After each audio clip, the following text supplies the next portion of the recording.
வணக்கம். சபரி பரமசிவன் ரிவ்யூ பண்ண தி art of laziness புத்தகத்தோட இந்த விளக்க தொகுப்புக்கு உங்களை வரவேற்கிறேன். இன்னைக்கு நம்ம எல்லாரோட வளர்ச்சியும் தடுக்கிற ஒரு மிகப்பெரிய முட்டுக்கட்டை, அதாவது இந்த தள்ளி போடுற பழக்கம், இதை பத்தி தான் ரொம்ப இன்ட்ரெஸ்டிங்கா அலச போறோம். சரி, வாங்க நேரடியா விஷயத்துக்குள்ள போயிடலாம். இந்த பிரச்சனைய நம்ம ரொம்ப லாஜிக்கா 4 ஸ்டெப்ஸ்ல பார்க்க போறோம். முதல்ல தள்ளி போடும் பழக்கம்னா என்ன, அப்புறம் இதுல இருக்கிற 3 வகையான மனிதர்கள் யார், இதுக்கான 7 முக்கிய காரணங்கள் என்ன, கடைசியா இதை எப்படி மாத்துறதுங்கிற 4 எளிய தீர்வுகள். இதுதான் இன்னைக்கான அஜெண்டா. முதல்ல பகுதி 1, தள்ளி போடும் பழக்கம். இந்த வலையில நம்ம எப்படி விழுகிறோம்னு பாப்போம். இப்போ உங்களை நீங்களே ஒரு கேள்வி கேட்டுக்கோங்க. ஒரு வேலையை முடிக்கணும்னா நீங்க இதுல எந்த கேட்டகரியில வருவீங்க? ஒரு விஷயத்த ஆரம்பிக்கவே தயங்குற ஆளா, இல்ல ஆரம்பிச்சுட்டு ஒரு சின்ன பிரச்சனை வந்ததும் பாதியிலையும் நிறுத்துற ஆளா, அல்லது என்ன நடந்தாலும் முடிச்சு காட்டுற ஆளா? யோசிச்சு பாருங்க. இங்க ரொம்பவே ஆச்சரியமான, கொஞ்சம் அதிர்ச்சியான ஒரு உண்மை என்ன தெரியுமா? உலகத்துல வெறும் 2% மக்கள் மட்டும்தான் எப்பேற்பட்ட பிரச்சனை வந்தாலும் ஆரம்பிச்ச வேலையை முடிக்கிற அந்த 3வது கேட்டகரியான ஃபினிஷர்ஸ் வகையில இருக்காங்க. அப்போ மீதி 98% மக்கள் அவங்க தள்ளி போடுறவங்களாவோ இல்ல பாதியில விடுறவங்களாவோ தான் இருக்காங்க. சரி, ஒருவேளை நீங்க அந்த டாப் 2% இல்லைன்னா கவலையப்படாதீங்க. இதை பத்தி பகுதி 2ல இன்னும் கொஞ்சம் டீட்டெயிலா பார்க்கலாம். 3 வகையான மனிதர்கள். மனுஷங்களோட பிஹேவியரை ரொம்ப சூப்பரா 3 வகையா பிரிக்கலாம். டைப் 1 பாத்தீங்கன்னா எதையாவது செய்யணும்னு நினைப்பாங்க, ஆனா ஆரம்பிக்கவே மாட்டாங்க. டைப் 2 ஆரம்பிச்சிருவாங்க, ஆனா சின்ன பிரச்சனை வந்தா கூட அப்படியே பாதியில நிறுத்திடுவாங்க. ஆனா அந்த டைப் 3 நபர்கள் இருக்காங்க பாருங்க, அவங்க எவ்வளோ பெரிய பிரச்சனை வந்தாலும் சக்சஸ்ஃபுல்லா முடிப்பாங்க. உண்மையை சொல்லணும்னா இந்த டைப் 1 மற்றும் 2 நபர்கள் தான் தள்ளி போடும் பழக்கத்தால ரொம்பவே கஷ்டப்படுறாங்க. இப்ப நம்ம பகுதி 3க்கு வந்துட்டோம். 7 முக்கிய காரணங்கள். இந்த பிரச்சனைக்கு பின்னாடி மறைஞ்சிருக்கிற அந்த காரணங்கள் என்னென்ன? நம்ம சும்மா நான் ரொம்ப சோம்பேறிப்பா அன்னு சொல்லிட்டு ஈஸியா போயிடலாம். ஆனா உண்மையான வில்லன்கள் யாரு தெரியுமா? முதல் காரணம், நம்ம வாழ்க்கைக்கு நம்ம தான் பொறுப்புங்கிறத ஏத்துக்காம தப்பிக்கிறது. அப்புறம் அளவுக்கு அதிகமா பெர்ஃபெக்ஷனை எதிர்பார்க்கறது, எல்லாத்துக்கும் எஸ் சொல்றது, அப்புறம் எந்த ஒரு ப்ராப்பரான ஷெட்யூல் இல்லாம மல்டி டாஸ்கிங் பண்றது. செய்வன திருந்தச்சேன்னு நம்ம சின்ன வயசுல இருந்தே கேட்டு வளர்ந்துருப்போம். ஆனா பிராக்டிக்கலா யோசிச்சு பாருங்களேன்.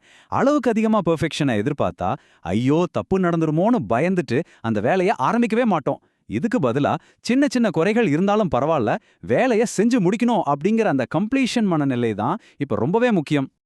அடுத்து இந்த கோட்டையை கவனிங்க. எல்லாவற்றிற்கும் சரி அப்படின்னு சொல்றது உங்க சொந்த வேலைகளுக்கு நீங்களே நோ சொல்றதுக்கு சமம். இது ரொம்ப ரொம்ப முக்கியமான ஒரு ட்ராப். யார் என்ன கேட்டாலும் சரின்னு தலையாட்டினா தேவையில்லாத வேலைகளையெல்லாம் நீங்களே இழுத்து போட்டுக்குவீங்க. உங்க சொந்த முன்னுரிமைகள் அப்படியே காத்துல பறந்துடும். 5வது காரணம் என்னன்னா, 24 மணி நேரமும் வேலை பார்க்குற மாதிரியே ஒரு மாயையை நம்மளே உருவாக்கி வச்சுக்கிறது. ஹெல்த்தை கவனிக்க மாட்டாங்க, பில்லை கட்ட மாட்டாங்க, ஆனா எப்போ பார்த்தாலும் பிஸின்னு அலைவாங்க. 6வது, ஒரு வேலையை ஆரம்பிக்க சரியான நேரம் வரட்டும்னு வெயிட் பண்ணிக்கிட்டே இருக்கிறது. 7வது அண்ட் ரொம்ப முக்கியமான காரணம், தப்பான ஆட்களை நம்ம கூடவே வச்சிருக்கிறது. பரவாயில்ல அப்புறம் பார்த்துக்கலாம்னு சொல்றவங்களோ அல்லது நம்மள அசால்ட் ஆக்குறவங்களோ நம்ம கூட இருந்தா அவ்வளோதான். ஓகே, இவ்ளோ நேரம் பிரச்சனைகளை பத்தி பேசிட்டோம். இப்போ பகுதி 4 எளிய தீர்வுகள். ஒரு பிராக்டிக்கலான தீர்வு நோக்கி இப்போ நம்ம போக போறோம். ரொம்ப பயப்பட வேண்டாம். ஒரே ராத்திரியில உங்க வாழ்க்கையை அப்படியே தலைகீழ மாத்தணும்னு இந்த புத்தகம் சொல்லல. அதுக்கு பதிலா ரொம்ப கேஷுவலா உங்களால சுலபமா செய்யக்கூடிய 4 குட்டி குட்டி பழக்கங்களை சொல்றாங்க. இந்த மைக்ரோ ஹேபிட்ஸ் மூலமா தள்ளி போடும் பழக்கத்தை நம்மளால ஈஸியா முறியடிக்க முடியும். ரூல் நம்பர் 1, வாரத்துல கரெக்டா ஒரு மணி நேரத்தை ஒதுக்கி இந்த 5-10 நிமிஷத்துல முடியக்கூடிய குட்டி குட்டி வேலைகள் எல்லாம் மொத்தமா முடிச்சிருங்க. உதாரணத்துக்கு பேங்க் பேலன்ஸ் செக் பண்றது ரொம்ப சாதாரண ஒரு விஷயம் தான். ஆனா அதை தள்ளி போடுறதுனால மினிமம் பேலன்ஸ் குறைஞ்சு ஃபைன் கட்டுறது, இல்லைனா ஏதோ ஒரு தேவையில்லாத சப்ஸ்கிரிப்ஷனுக்கு நம்ம காசை போறதுன்னு அதுவே பின்னாடி ஒரு பெரிய தலைவலியா மாறும். ஸோ அந்த மாதிரி சின்ன சின்ன வேலைகளை முதல்ல அட்டாக் பண்ணுங்க. 2வது டெக்னிக் உண்மையிலேயே ரொம்ப பவர்ஃபுல். 30 நிமிஷம்.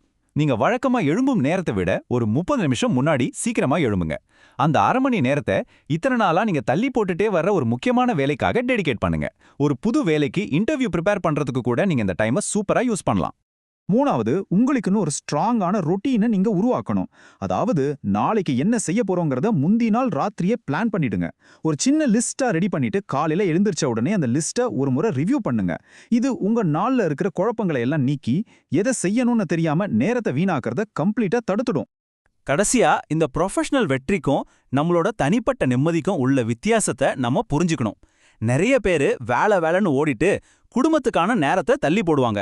ஆனா உங்களுக்கு உண்மையான நிம்மதி வேணும்னா உங்க குடும்பத்துக்காகவோ அல்லது உங்களோட பர்சனல் வளர்ச்சிக்காகவோ ஒரு நாளைக்கு குறைஞ்சது 5ல இருந்து 10 நிமிஷமாவது கண்டிப்பா ஒதுக்கியே ஆகணும்.